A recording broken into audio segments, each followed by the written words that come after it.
Sometimes, in the heat of the moment, you can do or say things that you might otherwise not have done. Then you regret those things and people remember them, and the next day you feel really bad about it, right? The beauty of Article 9 is that it means that none of that can ever happen. It prevents that regret, and it allows the protection of Japan and the safety of its people. Today we're going to prove to you that there's absolutely no need for the abolishment of Article 9, that secondly, what Proposition wants us to do only leads to escalation and makes things a whole lot worse for Japan.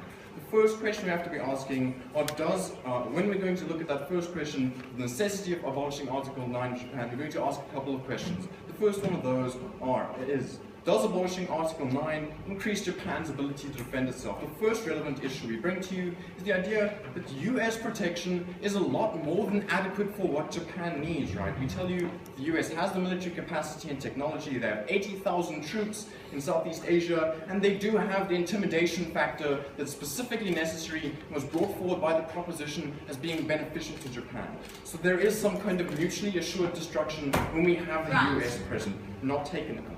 Specifically, we have to deal with the fact that this protection is hinged on whether or not Article 9 is adhered to. Let's do some analysis as to why that's true, right?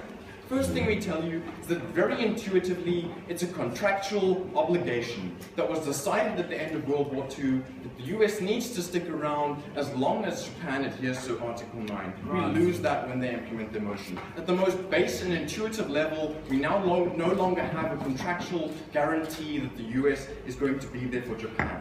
Second, we tell you they have an incentive to adhere to the treaties to prove its favor with all the other countries that they have similar treaties with.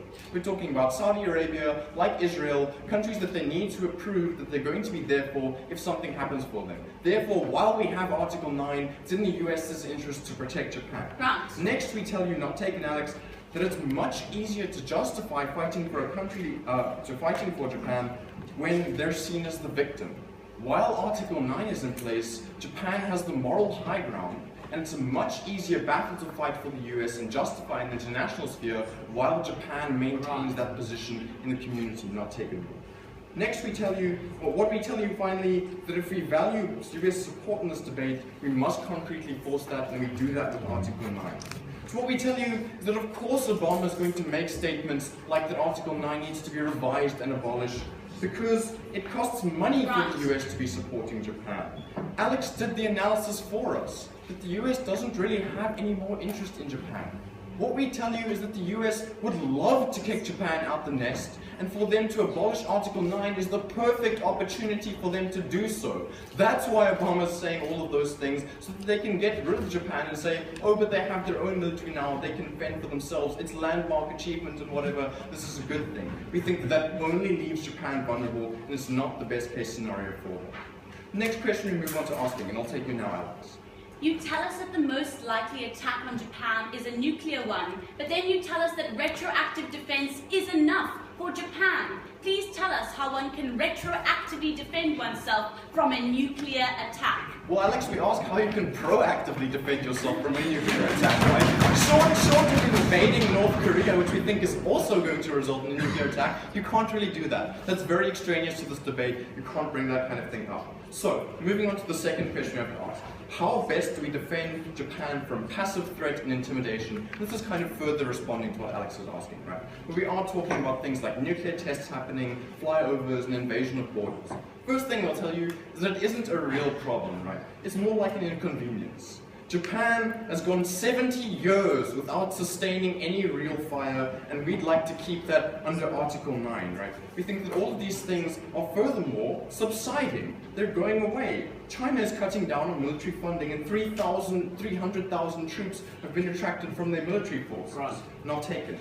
We say that China is at a stage where growth is slowing, public service spending must increase, and that's especially true as the population now begins to grow again, right? We tell you that what this means is that the Diaoyu Islands are not very valuable to China anyway, and are only really a cost to China. Later on, we'll be asking the question of why China is there at all, and we think that that also leads to some interesting analysis. But right now, we conclude that we need to allow this conflict to subside and tension to go away naturally, as it is doing without complicating matters. We tell you that power is balanced now, and that Japan can get along just fine. What we tell you is that a larger offensive military doesn't stop these kind of inconvenient incursions into borders from happening unless you actually do something. We tell you that unless Proposition wants to start a war with North Korea or China, they don't solve the problems that they brought up to us by abolishing Article 9 either. So then the third and final question of whether or not we need to abolish Article 9 is this idea of whether or not people feel safe. The simple little answer will give you that yes they have. For 70 years now, we have mass approval of Article 9. We tell you that it's a very right minority that's advocating it for it. We tell you that Shinzo Abe was elected based on purely economic justifications and what he was going to do for the country like that. It wasn't military as they'd have you believe. We tell you that the Japanese public has based their culture on pacifism, that they're perfectly happy with the way things are happening, and US protection, not taking arms. So then we move on to the last and perhaps most relevant issue in this debate. And this is about the escalation of tension and potential for conflict in the future if we abolish Article 9. So, first thing we look at is that the fact that when you abolish Article 9, there is substantial and meaningful growth of the Japanese military that no one is just going to ignore, as William would have you believe. We tell you this consists of Shinzo Abe making a massive speech, increasing spending on military at an alarming rate, requiring ICBMs, things that people notice. It's a landmark moment that is certainly different to the rest of the world training a few extra soldiers. It's a new introduction of a military, it's a new military threat, and something that people do have to consider and do respond to. So then we must ask the question, in looking at how China's going to react, we have to ask why China is entertaining this tension with Japan at all. And there's two things we need to understand. First, that Xi Jinping is a businessman. He's not a soldier.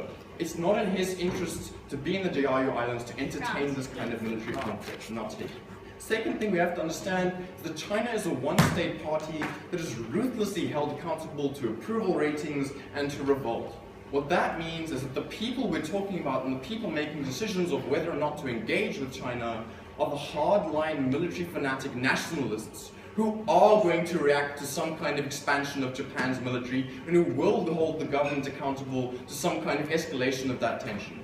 What this is and what they're doing is a provocation and a show of force that will be met in kind by China and is only going to result in further tension and further conflict that's not going to be good for Japan. Furthermore, we think that they're left further vulnerable because they no longer have the guaranteed protection of the US and don't have any true kind of assurance of mutual destruction. And we think potentially you create massive risk for real conflict and real war. Ultimately, we think that you leave Japan in a far worse off decision. Ladies and gentlemen, hawks might fly faster and more boldly, but it's the dove that flies true and strong. Thank you.